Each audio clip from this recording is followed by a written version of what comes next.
Baik, semuanya. Assalamualaikum warahmatullahi wabarakatuh. Waalaikumsalam warahmatullahi wabarakatuh. Oke, terima kasih kepada teman-teman semua. Pertama, saya ucapkan terima kasih kepada Bapak Amidi selaku dosen pengampu mata kuliah umum pendidikan konservasi. Di sini kami dari kelompok 2 ingin menyampaikan materi mengenai konservasi seni dan budaya. Sebelumnya, perkenalkan nama saya Dia Ayu Wulandari dengan NIM 14014222393. Di sini saya sebagai moderator dan teman saya.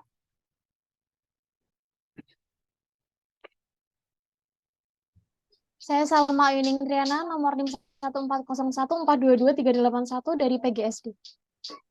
Saya Aida Salsabila Aulia dengan NIM 14014222399. Saya Sylvie Felicia Putri Tinadi dengan NIM 14014222403. Saya Noval Faya Asyifa dengan NIM 14014 Saya Cika Insania dengan NIM 14014222420 dari PGSD.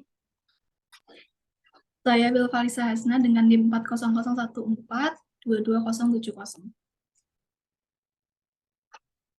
Saya Karista Ambarwati dengan NIM 4114222008.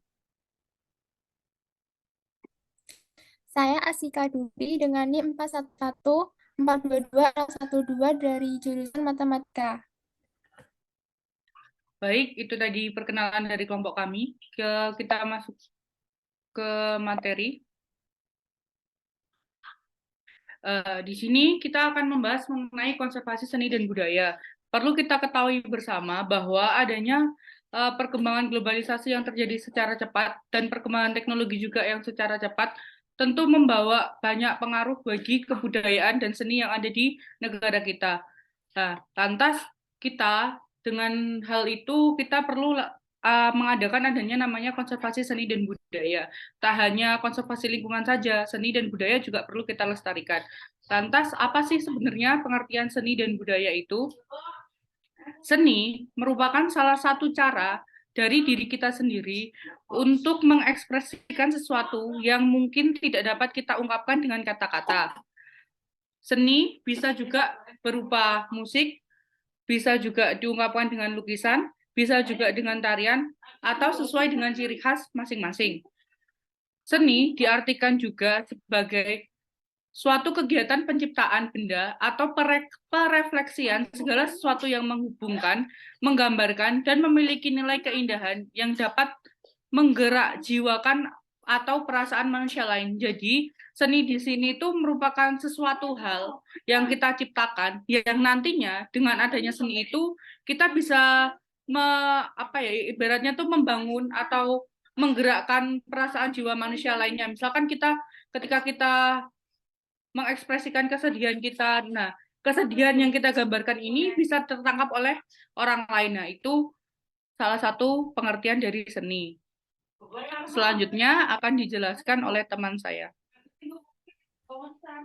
Nah, selain ada pengertian seni secara umum, pengertian seni juga ada menurut beberapa tokoh. Seperti pengertian seni menurut Aristoteles. Seni adalah kemampuan membuat sesuatu dalam hubungannya dengan upaya mencapai suatu tujuan yang telah ditentukan oleh gagasan tertentu. Lalu pengertian seni menurut Ki Hajar Dewantara, yaitu seni adalah seni. Seni adalah indah. Menurutnya, seni adalah segala perbuatan manusia yang timbul dan hidup perasaannya dan bersifat indah hingga dapat menggerakkan jiwa perasaan manusia lainnya. Selain menurut dua tokoh tersebut, ada pengertian seni menurut Afidiyat K. Miharja. Seni adalah kegiatan manusia yang merefleksikan kenyataan dalam suatu karya, yang berkat bentuk dan isinya mempunyai daya untuk membangkitkan pengalaman tertentu dalam alam rohani si penerimanya. Lalu pengertian seni menurut Eric Kahler, seni adalah suatu kegiatan manusia yang menjelajahi, menciptakan realitas itu dengan simbol atau kiasan tentang keutuhan dunia kecil yang mencerminkan dunia besar. Selanjutnya, berikutnya akan disampaikan rekan saya. Baik, terima kasih. Di sini saya akan menjelaskan mengenai macam-macam seni. Yang pertama adalah seni rupa. Seni rupa merupakan salah satu cabang kesenian. Seni rupa memiliki wujud pasti dan tetap, yakni dengan memanfaatkan unsur rupa sebagai salah satu wujud yang diklasifikasikan ke dalam bentuk gambar, lukis, patung, grafis, kerajinan tangan, dan multimedia. Kemudian yang kedua ada seni musik. Seni musik adalah bentuk vokal dan instrumen. Karakter musik instrumen dapat berbentuk alat musik berat dan alat musik nusantara atau tradisional. Jenis alat musik tradisional antara lain seruling, gemeng-romong, gamelan, angklung, rebana, dan lain-lain. Sedangkan jenis alat musik barat antara lain piano, gitar, biola, flute, drum, musik elektronik, dan lain-lain. Kemudian ada seni tari. Seni tari adalah media ungkap tari atau gerak. Gerak tari merupakan gerak yang diperhalus dan diberi unsur estetis. Gerak dalam tari berfungsi sebagai media untuk mengkomunikasikan maksud-maksud tertentu dari koreografer. Kemudian ada seni teater. Seni teater adalah jenis kesenian pertunjukan drama yang dipentaskan di atas panggung. Secara spesifik, seni teater merupakan sebuah seni drama yang menampilkan perilaku manusia dengan gerak, tari, dan nyanyian yang disajikan lengkap dengan dialog dan akting. Kemudian yang terakhir adalah seni rupa murni. Seni rupa murni yaitu seni rupa yang tidak memperlihatkan unsur praktis. Karya seni rupa murni diciptakan khusus berdasarkan kreativitas dan ekspresi pribadi pembuatnya. Next. Fungsi dan tujuan seni yang pertama yaitu fungsi religi atau keagamaan. Kedua, fungsi pendidikan. Ketiga, fungsi komunikasi. Keempat, fungsi rekreasi atau hiburan. Kelima, fungsi artistik. Keenam, fungsi guna atau seni terapan. Ketujuh, fungsi seni untuk kesehatan atau terapi. Next. Untuk materi selanjutnya akan disampaikan oleh teman saya. Baik, terima kasih. Saya akan melanjutkan mengenai pengertian budaya dan kebudayaan. Jadi, pengertian budaya adalah suatu cara hidup yang berkembang dan dimiliki bersama oleh sebuah kelompok orang dan diwariskan dari generasi ke generasi. Budaya terbentuk dari banyak unsur yang rumit, termasuk sistem agama dan politik, adat istiadat, bahasa, perkakas, pakaian, bangunan, dan karya seni. Menurut Konconraningrat, mendefinisikan kebudayaan sebuah keseluruhan sistem gagasan, tindakan, dan hasil karya manusia dalam rangka kehidupan masyarakat yang dijadikan milik diri manusia dengan belajar. Study next. Jadi budaya atau kebudayaan berasal dari bahasa Sanskerta yaitu budaya yang merupakan bentuk jamak dari budi atau akal diartikan sebagai hal-hal yang berkaitan dengan budi dan akal manusia. Dalam bahasa Inggris, kebudayaan disebut kultur yang berasal dari kata Latin coler, yaitu mengolah atau mengerjakan. Jadi perbedaan antara budaya dan kebudayaan di sini adalah kalau budaya itu cipta batin atau cipta rasa karsa di suatu masyarakat, sedangkan kalau kebudayaan itu hasil kegiatan dan penciptaan budaya masyarakat yang dihasilkan dari cipta karsa rasa masyarakat budaya tersebut. Bisa di next.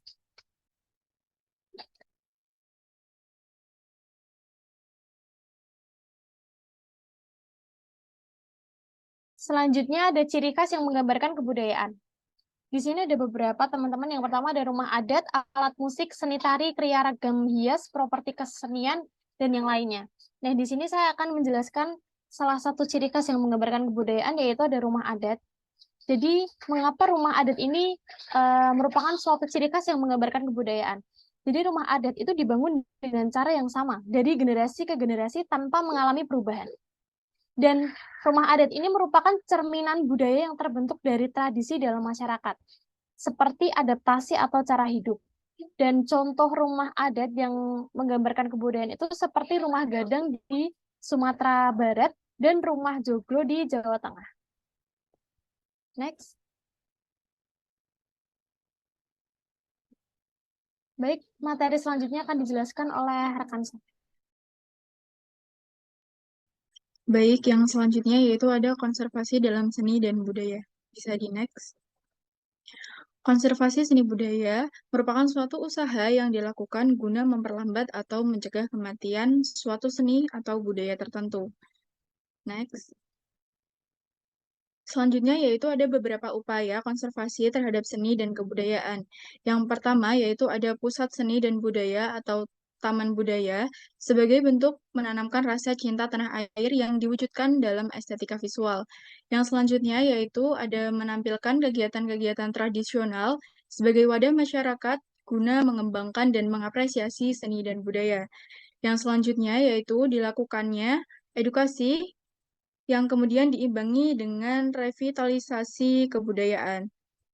Yang selanjutnya yaitu ada melakukan pengembangan keterampilan atau soft skill yang berkaitan dengan seni dan kebudayaan di Indonesia yang diwujudkan dalam bentuk prakarya yang dapat dilakukan dengan pengadaan ekstrakurikuler atau pelatihan pembuatan tenun, kain batik, anyaman, bambu, dan yang lainnya. Yang selanjutnya yaitu ada menghidupkan kembali kebudayaan melalui permainan anak. Hal tersebut dapat dilakukan pada tingkat pendidikan sekolah dasar dan masyarakat dengan menempatkan guru kebudayaan seperti seni tari, seni musik, karawitan, dan yang lainnya. Yang selanjutnya yaitu ada mengadakan pagelaran kesenian baik di tempat terbuka secara umum maupun dapat ditampilkan pada hotel-hotel. Bisa di next. Upaya konservasi terhadap seni dan kebudayaan yang selanjutnya yaitu ada penginventarisasian potensi seni. Yang selanjutnya ada pembentukan aspek atau asosiasi pekerja seni sebagai pembinaan terhadap sanggar dan kebudayaan. Yang selanjutnya ada menumbuhkan kesadaran akan pentingnya kebudayaan sebagai jati diri bangsa. Yang selanjutnya ada berpartisipasi dalam pelestarian dan pelaksanaan. Yang selanjutnya ada mempelajari serta mensosialisasikan kepada orang lain. Yang terakhir yaitu ada pelestarian dengan berbasis masyarakat lokal. Untuk materi selanjutnya akan disampaikan oleh rekan saya. Baik, selanjutnya saya di sini akan menjelaskan tentang strategi dan implementasi eh, menghadapi pengaruh budaya asing dalam melestarikan budaya lokal. Nah, sebelum ke strategi dan juga implementasi, kita ada lebih baiknya untuk mengetahui apa itu budaya lokal dan juga konservasi. Yang pertama, budaya lokal merupakan budaya yang berada di sebuah desa atau di tengah-tengah masyarakat yang telah diakui oleh masyarakat lain sebagai tanda pembeda dengan daerah lain. Lalu selanjutnya ada konservasi. Konservasi merupakan upaya mempertahankan sumber daya alam yang menjamin pemanfaatannya secara bijaksana dan tetap menjaga kualitas dan keanekaragamannya. Faktor penentu konservasi kebudayaan adalah dengan menjaga kekerabatan antar masyarakat, dengan begitu dapat menjaga kelestarian budaya. Next. Lalu strategi menghadapi pengaruh budaya asing dalam melestarikan budaya lokal. Yang pertama ada pengembangan jati diri bangsa, lalu yang kedua ada pemahaman falsafah budaya, lalu yang ketiga ada penerbitan peraturan daerah yang melindungi budaya lokal, lalu melindungi budaya lokal, lalu yang terakhir memanfaatkan teknologi guna mengenalkan budaya. Untuk selanjutnya akan dibacakan oleh rekan saya. Baik, terima kasih. Di sini saya akan menjelaskan tentang beberapa hal positif untuk menghadapi arus globalisasi budaya di Indonesia. Nah, yang pertama itu ada jumlah penduduk Indonesia yang banyak dapat menciptakan sebuah kekuatan bagi kebudayaan lokal. Ambil contoh seperti ini, kita menyapu menggunakan sapu lidi, tetapi sapunya itu satu, berarti otomatis nggak akan cepat selesai. Berbeda dengan kita menggunakan banyak sapu lidi, kemudian dikeluarkan menjadi satu, hal tersebut dapat menjadi kekuatan dan lebih cepat untuk menyelesaikan pekerjaan. Selanjutnya yang kedua itu ada keragaman warisan budaya Indonesia yang kuat dan mengakar. Nah, kenapa bisa dikatakan kuat? Karena tadi banyak masyarakat Indonesia, kalau misalkan semuanya bersatu akan menjadikan budaya menjadi kuat dan mengakar. Selanjutnya yang ketiga itu ada bahasa Indonesia yang hadir sebagai bahasa yang menyatukan keanekaragaman bahasa dan suku di Indonesia. Nah, berdasarkan ketiga hal positif tersebut, dapat diterapkan perlunya upaya peningkatan dan pelestarian budaya agar masyarakat dapat mengambil manfaat di masa yang akan datang dan mampu mencegah sisi buruk pengaruh budaya asing. Next. Nah, di sini saya akan menjelaskan pula tentang bentuk implementasi pelestarian budaya. Yang pertama itu ada pengembangan wisata. Bentuk pelestarian dengan pemanfaatan potensi lokal melalui pengembangan wisata. Pengembangan ini dapat diarahkan untuk menghasilkan sebuah kemasan produk atau daya tarik wisata budaya yang menjadi ciri khas sebuah desa budaya.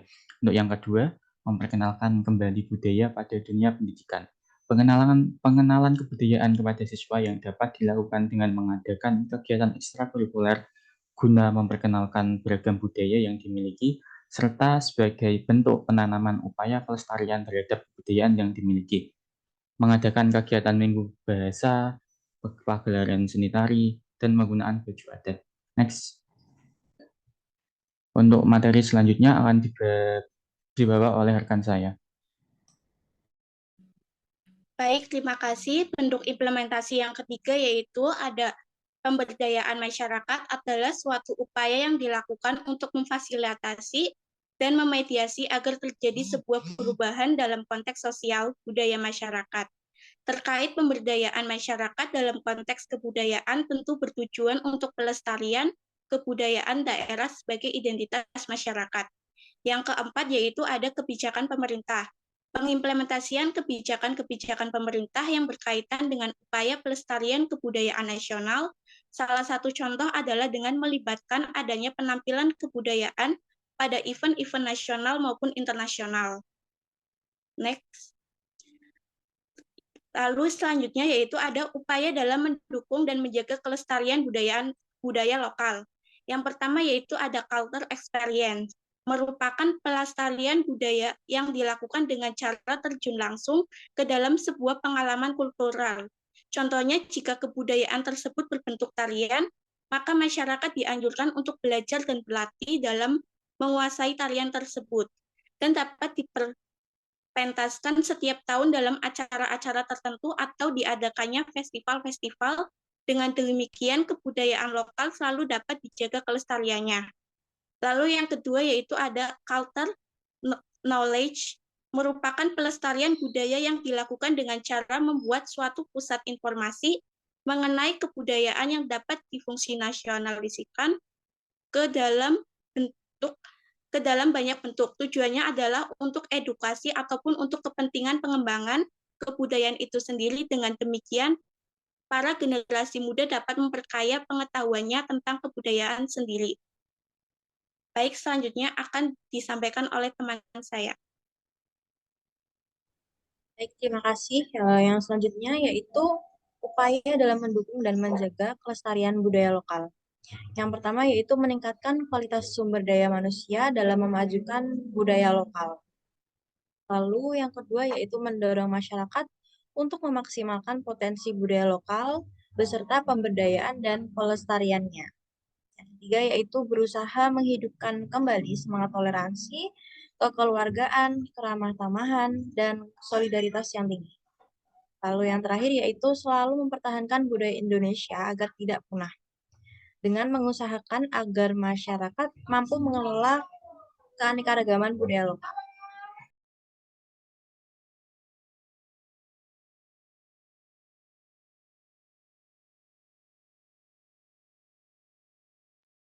Baik, setelah kita membahas mengenai upaya dalam mendukung dan menjaga kelestarian budaya lokal, lalu yang selanjutnya yaitu upaya dalam mendukung kelestarian budaya dalam kehidupan bermasyarakat.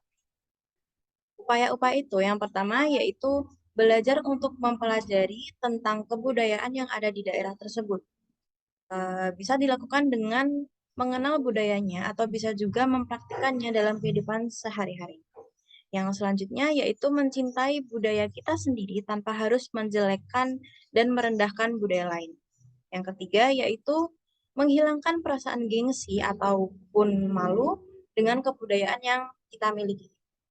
Lalu yang terakhir yaitu biasakan diri untuk ikut berpartisipasi dalam kegiatan-kegiatan dalam rangka pelestarian kebudayaan. Contohnya seperti mempersembahkan sebuah tarian tradisi yang pada saat mengikuti kompetensi tentang kebudayaan atau mempersembahkan sebuah lagu daerah. Sekian materi yang dapat kami sampaikan. Selanjutnya saya akan kembalikan ke moderator.